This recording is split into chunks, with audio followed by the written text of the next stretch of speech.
Hi friends, GSM Tamil Computer Service. இன்னைக்கு நம்ம சேனல்ல என்ன வீடியோ பார்க்க போறோம்னு பாத்துக்கிட்டீங்கன்னா Windows 11 பத்தி ஆல்ரெடி நம்ம ஒரு வீடியோ போட்டுருந்தோம். அதுக்கு வந்து நல்ல சப்போர்ட் கொடுத்திருந்தீங்க. அதே மாதிரி வந்து அத நிறைய பேர் கேட்டிருந்தீங்க. கவர்மெண்ட் லேப்டாப் கிடைக்காதா லிங்க் கொடுங்க அப்படின்ற மாதிரி கேட்டிருந்தீங்க. இப்போதைக்கு பாத்தீங்கன்னா பீட்டா வெர்ஷன் தான் அவேலபிளா இருக்கு. நீங்க வந்து இன்ஸ்டால் பண்ணி யூஸ் பண்ணாலுமே கொஞ்ச நாள்ல வந்து உங்களுக்கு அப்டேட் வரது எல்லாமே ஸ்டாப் ஆயிடும் சரிங்களா? அதனால தான் வந்து என்ன பண்ணலாம்னா விர்ச்சுவல் பாக்ஸ்ல போட்டு நீங்க ட்ரை வேணா பண்ணலாம். ஆனா வந்து பெர்மனன்ட்டா யூஸ் பண்ண முடியாது. ட்ரை வேணா பண்ணலாம். அதுக்காக தான் நம்ம என்ன பண்ணோம் விர்ச்சுவல் பாக்ஸ்ல போட்டு கவர்மெண்ட் லேப்டாப்ல ட்ரை பண்ணோம். அப்படி ட்ரை பண்ணும்போது பாத்தீங்கன்னா ஒரு சில இஷ்யூஸ் வந்தது. அந்த இஷ்யூஸ் என்ன கவர்மெண்ட் லேப்டாப்ஸ்க்கு விண்டோஸ் 11 கிடையவே கிடையாதா அப்படின்றத பத்தி தான் இந்த வீடியோல பார்க்க போறோம். வாங்க வீடியோக்குள்ள போலாம்.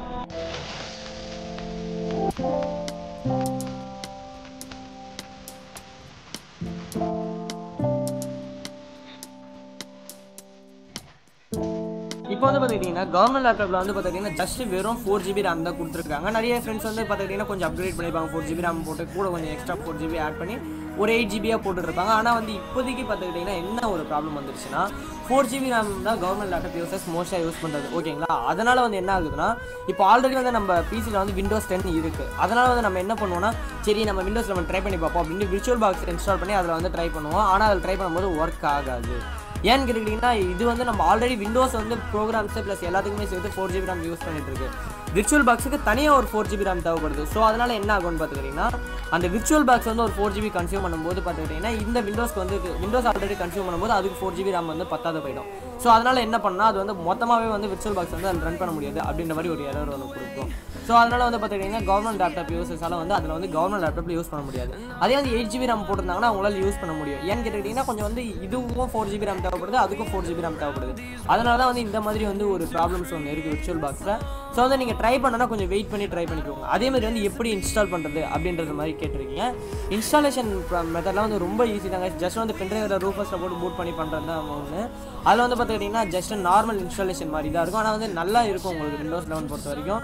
அது வந்து கொடுக்கும்போது பார்த்துக்கிட்டிங்கன்னா உங்களுக்கு நல்ல உங்கள் பிசிக்கு ஏற்ற மாதிரி தான் ஆப்டிமைஸ் பண்ணி கொடுப்பாங்க.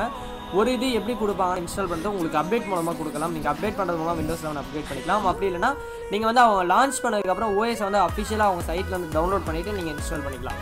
செகண்ட் இருக்க விஷயம் என்னன்னு பார்த்துக்கிட்டிங்கன்னா ஆக்டிவேட் பண்ண முடியுமா அப்படின்ற மாதிரி கேட்டிருக்காங்க. ஆக்டிவேட் பண்ண முடியும் guys. இதுக்கு வந்து பார்த்துக்கிட்டிங்கன்னா நீங்கள் வந்து ப்ராடக்ட் கீ தனியாக வாங்கி போகணும். ஏன்னா வந்து விண்டோஸ் கீஸ் வந்து பார்த்துக்கிட்டிங்கன்னா எல்லாமே வந்து பார்த்துக்கிட்டிங்கன்னா பை பண்ணுற மாதிரி தான் ஆப்ஷன் வச்சிருக்காங்க. ஏன்னா விண்டோஸ் 7க்கும் சரி 8க்கும் சரி 10க்கும் சரி எல்லாத்துக்குமே வந்து ஆப்ஷன் வச்சிருக்காங்க. விண்டோஸ் 11க்கும் கம்பல்சரி வைப்பாங்க. ஏன்னு கேட்டுக்கிட்டிங்கன்னா ப்ராடக்ட் கீ வச்சா தான் அவங்களுக்கு ப்ராஃபிட், இல்லைனா அவங்களுக்கு ப்ராஃபிட் கிடையாது. ஸோ வந்து நீங்கள் வந்து ப்ராடக்ட் கீ போடாது எப்படி ஆக்டிவேட் பண்ணுறதுன்னு பார்ப்போம். இப்போ வந்து ப்ராடக்ட் கீ போடாது ஆக்டிவேட் எப்படி பண்ணுறதுன்னு பார்த்துக்கிட்டிங்கன்னா நீங்கள் வந்து நம்மளுக்கு வந்து விண்டோஸ் 10ல் வந்து நம்மளுக்கு வந்து ஒரு டூல் ஒன்று கொடுத்துருக்காங்க மீடியா கிரியேஷன் டூல். அதே மாதிரி வந்து நீங்கள் விண்டோஸ் 11லேருந்து 10க்கு அப்கிரேட் பண்ணிக்கிட்டீங்கன்னா டேரெக்டாக அப்கிரேட் பண்ணிங்கன்னா உங்களுக்கு வந்து அந்த ஆக்டிவேஷன் இஷ்யூஸ் எதுவுமே வராது எதுலேயுமே. அதுக்காக வந்து அவங்க வந்து விண்டோஸ் 11க்கு வந்து ஒரு டூல் என்ன ஒன்று ப்ரொவைட் பண்ணுவாங்க. விண்டோஸ் 11 அப்படின்ற மாதிரி என்ன ஒரு டூல் ப்ரொவைட் பண்ணாங்கன்னா நீங்கள் விண்டோஸ் 10லேருந்து டேரெக்டாக அதுக்கு அப்கிரேட் பண்ணும்போது பார்த்துக்கிட்டிங்கன்னா உங்களுக்கு வந்து டேரெக்டாக வந்து ஆக்டிவேஷனில் டவுன் கிரேட்ல வந்து அப்கிரேட் ஆகுறதுனால வந்து பார்த்துக்கிட்டிங்கன்னா அது பழைய வெர்ஷனே வந்து பழைய கீயை வந்து உங்களுக்கு நியூ கீயாக எடுத்துக்கிட்டு அதே வந்து விண்டோஸ் 11 ஆட்டோமேட்டிக்காக ஆக்டிவேட் ஆகிடும். அதே மாதிரி வந்து பார்த்திங்கன்னா விண்டோஸ் வந்து அஃபிஷியலாக லான்ச் ஆன உடனே நம்ம வந்து என்ன பண்ணலாம்னா நம்ம வந்து இன்ஸ்டாலேஷன் வீடியோ கவர்மெண்ட் லேப்டாப்க்கு எப்படி பண்ணுறது அப்படின்றத பற்றி போடலாம். அதே மாதிரி வந்து பார்த்துக்கிட்டிங்கன்னா விர்ச்சுவல் பாக்ஸில் எப்படி யூஸ் பண்ணுறது அப்படின்றத பற்றி நாளைக்கு ஒரு வீடியோ போடுறேன். இந்த வீடியோ வந்து பார்த்துக்கிட்டிங்கன்னா யாருக்குன்னா இந்த 8GB RAM யூசர்ஸ் மட்டும் தான் யூஸ் பண்ண முடியும். ஸோ வந்து அந்த வீடியோ வந்து வரும். நீங்கள் வந்து உங்களுக்கு விருப்பம் இருந்தால் போய் பாருங்கள், அப்படி இல்லைனா வேண்டாம். ஸோ வந்து இந்த வீடியோ பிடிச்சிருந்தா லைக் பண்ணுங்கள், ஷேர் பண்ணுங்கள், மறக்காமல் நம்ம சேனலை சப்ஸ்கிரைப் பண்ணுங்கள். தேங்க்ஸ் ஃபார் வாட்சிங்.